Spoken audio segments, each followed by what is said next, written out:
राधा स्वामी जी। सुनील की सच्ची तलाश। मध्य प्रदेश के एक छोटे से गांव रामपुरा में सुनील नाम का एक नौजवान रहता था। बचपन से ही वह तेज-तर्रार और मेहनती था, लेकिन मन के अंदर हमेशा एक अजीब सी बेचैनी रहती थी। पैसे, नौकरी, पढ़ाई सब कुछ होते हुए भी उसके दिल को शांति नहीं मिलती थी। उसके पिताजी खेती करते थे और अक्सर गांव में आने वाले सत्संगियों की बातें करते रहते थे।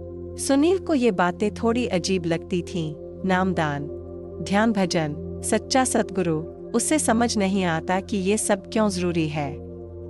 सत्संग से पहला परिचय। एक बार गांव के पास ही सत्संग लगा। बहुत से लोग दूर दूर से आए थे। सुनील भी दोस्तों के साथ केवल देखने चला गया। वहां मंच पर बैठे वक्ता ने बड़ी ही प्यारी आवाज में कहा, संसार का सुख अस्थायी है, असली सुख आत्मा के अंदर है। उस सुख तक पहुंचने का मार्ग केवल सतगुरु की शरण से मिलता है। ये सुनकर सुनील के दिल को पहली बार कुछ छू गया। उसे लगा जैसे ये शब्द सिर्फ उसी के लिए कहे जा रहे हों। सतगुरु से मुलाकात। कुछ समय बाद सुनील अपने चाचा के साथ ब्यास दरबार गया। जब उसने पहली बार सतगुरु महाराज को देखा तो उसकी आंखों से अपने आप आंसू बहने लगे। उसे ऐसा महसूस हुआ जैसे वर्षों से भटका हुआ पंछी अब अपने असली घर की ओर लौट आया हो। सुनील ने वहीं पर निश्चय कर लिया कि वह नामदान लेगा और भजन सुमिरन करेगा। जीवन में परिवर्तन। नामदान लेने के बाद सुनील का जीवन बदलने लगा। अब वह सुबह सुबह उठकर सुमिरन करने लगा, दोपहर में पढ़ाई करता और शाम को थोड़ी देर भजन में बैठता। धीरे धीरे उसका मन शांत होने लगा। गांव वाले अक्सर उससे पूछते, सुनील, पहले तू इतना गुस्से वाला था, अब इतना शांत कैसे हो गया? वह मुस्कुराकर कहता, ये सब सतगुरु की दया है और भजन सुमिरन की शक्ति। कठिन परीक्षा। लेकिन राह इतनी आसान नहीं थी।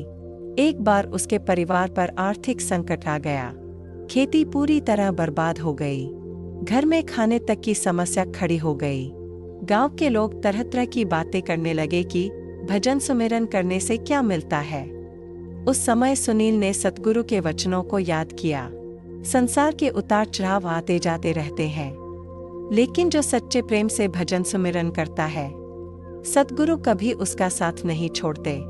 सुनील ने धैर्य रखा और मेहनत जारी रखी। धीरे धीरे हालात सुधरने लगे। आत्मिक अनुभव। एक दिन जब वह भजन में बैठा था तो उसे ऐसा अनुभव हुआ जैसे एक दिव्य रोशनी उसके अंदर जगमगा रही हो। कानों में मधुर ध्वनि गूंज रही थी। उसका पूरा शरीर आनंद से भर गया। उस दिन उसे यकीन हो गया कि सतगुरु सचमुच हर पल उसके साथ है। निष्कर्ष। धीरे धीरे सुनील गांव का एक आदर्श बन गया। लोग उसके पास समस्याएं लेकर आते और वह बड़ी नम्रता से उन्हें सत्संग, सेवा और भजन सुमिरन की राह दिखाता। वह हमेशा यही कहता था, सच्चा सुख बाहर नहीं, अपने अंतर में ही है, और उस सुख तक पहुंचने का एक ही मार्ग है, सतगुरु की शरण और भजन सुमिरन। राधा स्वामी जी।